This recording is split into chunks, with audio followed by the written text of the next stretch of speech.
Hey everybody, welcome to the first episode of Let's Talk About It, where we're discussing things that matter but don't always get a lot of airtime in the church. And so we're going to jump right into it with one of your first suggestions, which is hell. Specifically, is hell real? What is it like? Where does it come from? And who goes there? And I want to start with, first of all, the caricatures that a lot of us have of hell. One, that it's a fiery torture chamber that God, a sadistic God, created to mess with people against their will. And because that doesn't always fit the picture of God that we also see in the Bible, we toss out the doctrine of hell as not being real. And so instead of those caricatures, which I think come more from Dante's Inferno and medieval artwork than the Bible, I want to jump into the Bible with you for a few minutes. When we get into the Bible, our first question is answered pretty quick. Is hell real? I'd have to say yes. 54 times thereabouts it's brought up in the Bible in both the Old and New Testament, so it seems pretty important. But that begs the second question, what is it like? And it's important at this point, where I think there might be a shift in some of our thinking, that while hell is real, the depictions and descriptions of hell in the Bible are often metaphorical. And a lot of those pictures come from the Old Testament and the Hebrew word that gets translated into hell, which is Sheol, and the New Testament, which is Gehenna.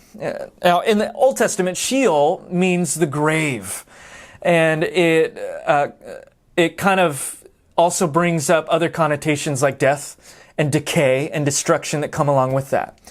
But the more popular word that most of us are used to hearing, and a popular one that Jesus and the Apostle John used a lot in the New Testament, was the Greek word Gehenna, which is translated into the English word hell.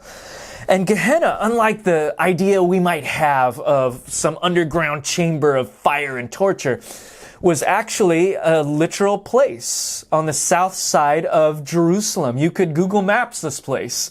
It's where the Valley of Hinnom would intersect with the Kidron Valley right underneath the city of Jerusalem. And this is where we get one of the first significant points about hell as Jesus described it. It was outside of the city of Jerusalem, outside the gates. This is significant because Jerusalem was always thought to be the city of God, to God's people. That's where His presence was. That was where the temple was. And so to be outside of the gates of the city meant to be outside of God's presence and rule. Second point. Or first point, rather. The second point is it had a pretty nasty history.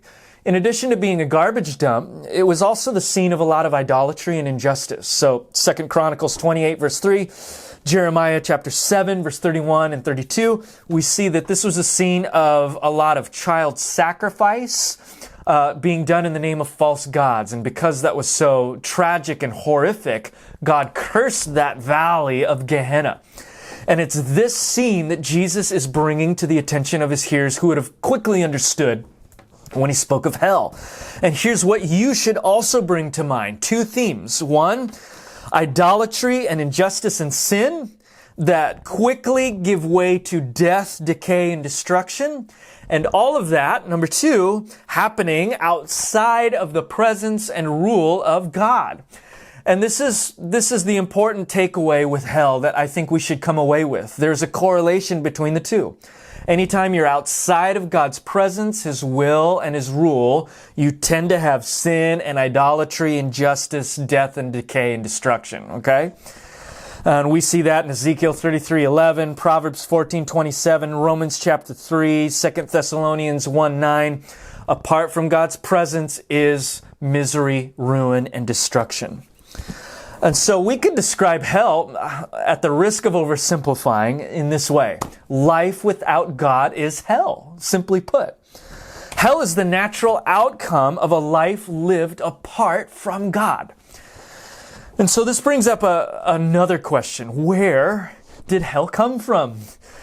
And we've got to immediately identify this at the beginning, that hell is alien to God's good creation. Hell was unleashed by the destructive power of our sin in God's good world. And I describe the destructive power of sin and the destructive power of hell because Jesus seems to describe it in that way in Matthew 16 when He speaks about the gates of hell prevailing or not prevailing. And this is all unleashed through sin, starting all the way back in Genesis 3, where sin can be simply described as choosing one's identity apart from God. And we do that with our own orientation of our hearts, but also in the ways that we act out and behave. Now, this seems really small. Acting out in sin compared to the destructive power of hell that we're talking about. You may say, gosh, one doesn't seem to fit the other. One is small, the other is big. But hell and sin are snowball effects. They start small and they get larger. And not only is sin an affront to God, but it's also destructive and intensifies in its destructive power on you, on us, on others, and on the world. And this is where the last metaphor comes in that's very helpful, and that's the metaphor of fire.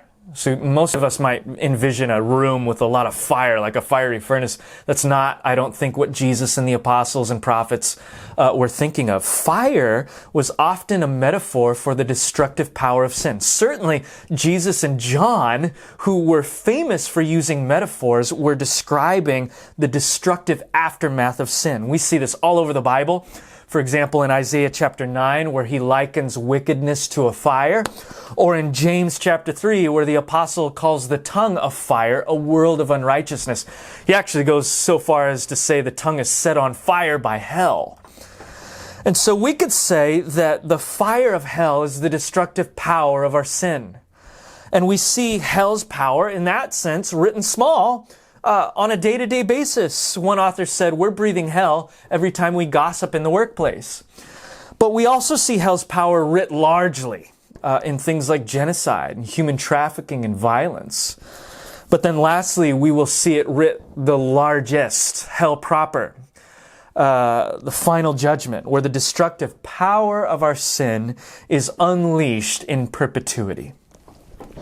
So the last question this brings up is, who goes to hell? And I think the simplest answer is whoever chooses it over surrender to God. And ultimately, the judgment of hell is a judgment of getting exactly what we want. We see this in Romans chapter 1. In 3 places, God gives people what they want. He gives them over to the depravity of their heart and their mind.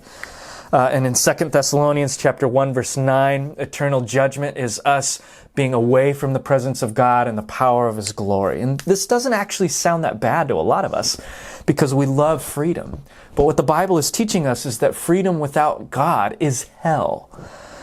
Imagine being bitter over something that hurt you or someone who hurt you for a week and how that eats you up inside. Now imagine that extended for 1,000,000 years, and you're getting a small picture of what eternity and hell might be like. That's why St. Augustine described this as turning inward on ourselves for eternity. We were meant to turn outwards to God and others, but in hell we're turning inwards on ourselves forever.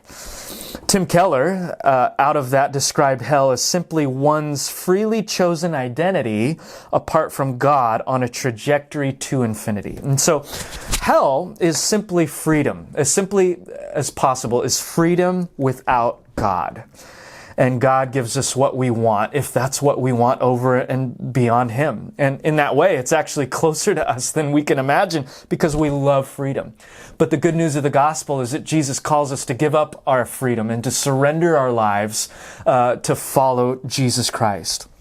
And as believers, we can actually push forward and push back the power of hell every time we live out our faith and follow Jesus, every time we resist gossip and compromise, every time we embrace truth and love. And in that way, we're living into the prayer of Jesus, who would go on to pray, God, may your kingdom come and your will be done on earth as it is in heaven. When that day comes where heaven and earth collide, which might be a great topic of conversation at another time.